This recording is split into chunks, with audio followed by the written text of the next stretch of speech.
বাংলাদেশে এবং ঢাকায় ওনার একটা মহলে অর্থাৎ সোসাইটি মসজিদে জুমার নামাজ পড়াইবার কথা।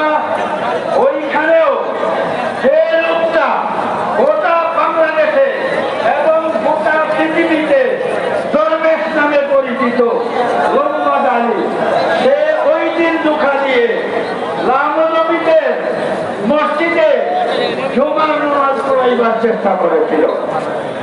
আর এই দেশে গরিব জনগণের হাজার হাজার কোটি টাকা ব্যাংক লুট করে নিয়েছিল এবং বিদেশে পাচার করেছে।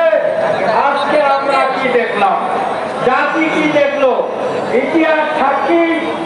আপনারা খুব চৌকান্না থাকবেন, দরবেশ হইলেই আর তসবিহ হাতে থাকবে আর